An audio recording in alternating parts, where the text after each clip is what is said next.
कल्पना कीजिए कि आप आराम से बैठने के लिए जा रहे हैं और अचानक आपके कुल्ले पर यानी कि पीछे हिप पे अचानक से दर्द होने लगता है। एक फोड़े जैसा भाग आपको दिखने लगता है। लालिमा यानी कि रेडनेस से भरा हुआ एक पिंपल जैसा भाग जिसे हम फोड़ा कहते हैं वो दिखने लगता है। आपके नाक पर नहीं आया ये फोड़ा, आपके चेहरे पर भी नहीं आया, बल्कि कुल्ले पर आया है। और ये फोड़ा जिसे हम कभी कभी एब्सेस भी कहते हैं, त्वचा के नीचे मवाद से भरी हुई गांठ होती है। ये सिर्फ दर्दनाक नहीं होता बल्कि बहुत ही असुविधाजनक भी हो सकता है। आपको चेयर पर बैठने में तकलीफ हो सकती है, गाड़ी चलाने में अगर आप बैठते हैं गाड़ी पर तो आपको तकलीफ हो सकती है और बहुत ज़्यादा परेशानी इससे आपको हो सकती है। अब उसमें भी कुछ लोगों को ये बार बार फोड़ा होने लगता है और उन्हें समझ नहीं आता है कि ये है क्या, मुझे ये क्यों बार बार हो रहा है, ये जो बॉयल है, ये जो फोड़ा है क्यों रिकरेंटली मुझे हो रहा है, इसका कारण क्या है, क्या इसके लक्षण होते हैं और क्या ऐसा कोई घरेलू ज़बरदस्त उपाय है जिसे आजमा के मैं इसे पूरी तरह से ठीक कर सकता हूँ। इन्हीं सब बातों को इस वीडियो में बहुत ही विस्तार से मैं आपको समझाने वाला हूँ। मैं आपको बताने वाला हूँ कि कैसे आप इसे पूरी तरह से छुटकारा पा सकते हैं। लेकिन सबसे पहला काम कीजिए, मेरे इस चैनल को सब्सक्राइब ज़रूर कीजिए ताकि बाकी वीडियोज़ की भीड़ में ये वीडियो भी खो ना जाए और आप मेरे नए और अच्छे वीडियोज़ हमेशा देखते रहे। तो चलिए सब कुछ विस्तार से समझते हैं। नमस्कार, मैं डॉक्टर शीतल टोंगसे बहुत बहुत स्वागत करता हूं आपका डॉक्टर टोंगसे होम्योपैथी में। कुल्ले पर जब पुंसी, पिंपल्स या फोड़ा आ जाता है तो सबसे पहले हमें बहुत ज़्यादा दर्द होता है और इसीलिए इसके लक्षणों के बारे में हमने सबसे पहले जानना चाहिए। सबसे पहला लक्षण जो इसमें होता है वो होता है दर्द। फुंसी या फोड़ा होने के बाद वो जो एरिया है, वो जो क्षेत्र है, खासकर जब आप उसे हाथ से छूने की कोशिश करते हैं, टच जब आप करते हैं तो काफ़ी तीव्र, बहुत ज़्यादा सीवियर पेन वहाँ पर हो सकता है। आपको बैठने में दिक्कत इससे हो सकती है। दूसरा लक्षण इसमें होता है स्वेलिंग आ जाना, यानी कि सूजन आ जाना, लाल दिखने लगता है वो भाग और इसीलिए आपको गाड़ी पर बैठने में, चलने फिरने में भी दिक्कत होने लगती है। कभी कभी जब आप पैंट पहनते हैं, कपड़े पहनते हैं तो उस वक्त भी आपको दर्द का एहसास हो सकता है। तीसरा इसमें मुख्य लक्षण होता है फीलिंग ऑफ वार्म, यानी कि जहाँ पर आपको फोड़ा हुआ है, जहाँ पर फुंसी हुई है, वहाँ पर आपको गर्म सा एहसास होगा, आपको गर्मी वहाँ पर महसूस होगी और आपको ऐसा लगेगा कि वहाँ पे बुखार जैसा फीलिंग आपको होने लगेगा। और ये एक संकेत होता है कि आपका शरीर जो इन्फेक्शन है उससे फाइट कर रहा है। चौथा लक्षण इसमें होता है पस निकलना, यानी कि मवाद निकलना। अब ये फोड़ा और फुंसी जब थोड़ी सी बड़ी होने लगती है तो ये पीले कलर की हो जाती है और इसमें से मवाद निकलने लगता है, पस निकलने लगता है। तो याद रखिए, जब ये मवाद ज़्यादा निकलने लगता है तो आपके कपड़े को टच होने के बाद इन्फेक्शन और किसी जगह पर भी, आजू बाजू के एरिया में भी फैल सकता है। पांचवा इसका मुख्य लक्षण होता है खुजली होना। कभी कभी फुंसी के आसपास जो है खुजली भी होने लगती है और जिससे आपको काफ़ी डिस्कम्फर्ट होने लगता है। बार बार आपका हाथ पीछे के साइड जाएगा और इससे भी आपका इन्फेक्शन, संक्रमण बढ़ सकता है। अब समझ गए लक्षणों के बारे में, लेकिन सबसे इम्पॉर्टेंट सवाल जो दिमाग में आता है वो है इसके कारण क्या है, ये क्यों हुआ है मुझे। तो देखिए, पहला कारण होता है बैक्टीरियल इन्फेक्शन। स्टेफेलोकोकस ऑरियस नाम का एक बैक्टीरिया होता है, इसके कारण ये फुंसियाँ हो सकती है। ये बैक्टीरिया जो है आपकी त्वचा के सतह पर मौजूद रहता है और जब ये त्वचा के अंदर प्रवेश करता है तो इसकी वजह से ये इन्फेक्शन बढ़ सकता है, फुंसी आपके कुल्ले पे उत्पन्न हो सकती है।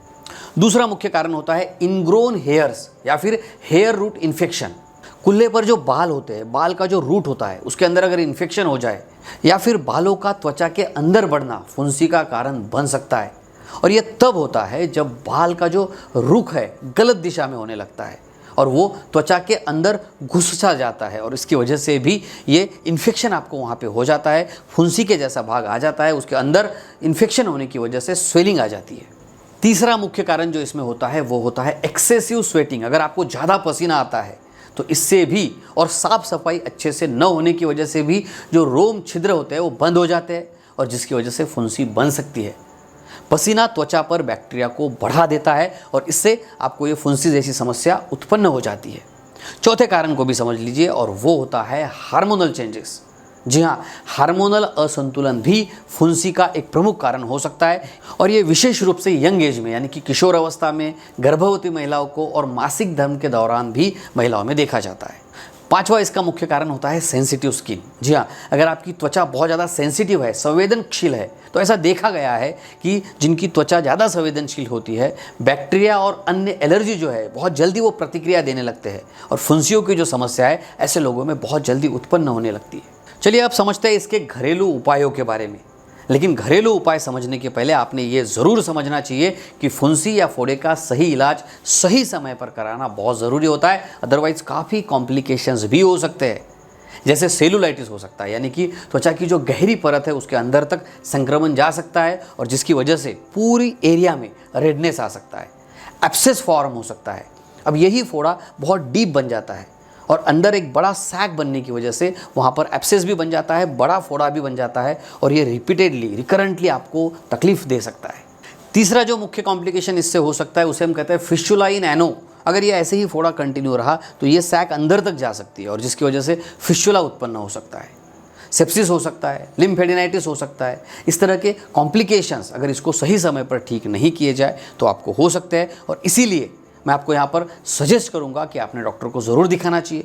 मैं आपको सजेस्ट करूँगा कि आपने होम्योपैथी की ट्रीटमेंट ज़रूर लेनी चाहिए। होम्योपैथी में ऐसी बहुत ही अच्छी मेडिसिन है जो इस तकलीफ़ से आपको जड़ से ठीक कर सकते हैं, क्योंकि होम्योपैथिक दवाइयाँ बीमारी को ठीक नहीं करती बल्कि बीमार इंसान को ठीक करती है, आपके इम्यूनिटी को बढ़ाती है। और इसी वजह से अगर आपको रिकरेंटली बार बार ये तकलीफ़ हो रही है, आप काफ़ी दवाइयाँ ले चुके हैं लेकिन ये फिर से आ जाता है, तो होम्योपैथी आपने ज़रूर ट्राई करनी चाहिए। आप अपने नज़दीकी डॉक्टर से मिल सकते हैं या आप मुझसे भी कंसल्टिंग ले सकते हैं। मेरा व्हाट्सएप नंबर मैंने नीचे दिया है। चलिए अब समझते हैं ज़बरदस्त घरेलू उपायों के बारे में। सबसे पहला काम आपने करना है मेंटेन हाइजीन।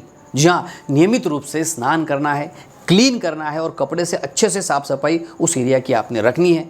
पसीना आने के बाद भी आपने अपने त्वचा को तुरंत क्लीन करना है, साफ़ करना है। नंबर 2, यूज़ एंटीबैक्टीरियल सोप, जिससे आपको रिपीटेडली इन्फेक्शन नहीं होगा।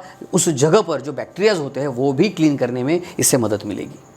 तीसरा काम आप कर सकते हैं वार्म कंप्रेस। जी हाँ, प्रभावित क्षेत्र में आप गर्म पानी की पट्टी लगाकर सेक सकते हैं, जिससे सूजन भी कम हो जाएगी, स्वेलिंग कम हो जाएगी। अगर फोड़ा बड़ा हो चुका है तो उसमें से मवाद बाहर निकल जाएगा, आप बहुत ही रिलैक्स फील करेंगे। चौथी ज़बरदस्त बात याद रखिए, वियर अप्रोप्रिएट क्लॉथिंग्स। जी हाँ, तंग कपड़े पहनने से आपने बचना चाहिए, सूती कपड़े आपने पहनने चाहिए ताकि आपके त्वचा को अच्छे से हवा मिल सके, आपकी त्वचा अच्छे से सांस ले सके। पांचवा ज़बरदस्त घरेलू उपाय है टर्मरिक पेस्ट। जी हाँ, हल्दी में एंटीबैक्टीरियल और एंटीसेप्टिक गुण होते हैं और इसीलिए आपने क्या करना चाहिए, इसका पेस्ट बना के आप लगा सकते हैं। इसके लिए इसे आप पानी में या फिर नारियल तेल के साथ, कोकोनट ऑयल के साथ मिलाइए और जो प्रभावित एरिया है, जो फुंसी आई है, उस जगह पर लगाइए। आपको बहुत अच्छा रिजल्ट इससे मिलेगा, सूजन भी कम हो जाएगी और आपकी तकलीफ भी कम हो जाएगी।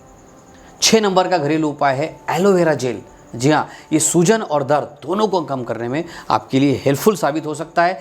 लेकिन याद रखिए, ताज़ा एलोवेरा जेल अगर आप लेते हैं तो ये आपके लिए बहुत ही ज़्यादा फायदेमंद हो सकता है। डायरेक्टली फुंसी के ऊपर भी आप इसे अप्लाई कर सकते हैं। आशा करता हूँ ये सारी जानकारी आपके लिए बहुत कारगर और काम की साबित होगी। इसे अपने दोस्तों तक भी ज़रूर शेयर कीजिए। तो हंसते रहिए, मुस्कुराते रहिए, अपना और अपने परिवार का बहुत बहुत ख्याल रखिए। धन्यवाद।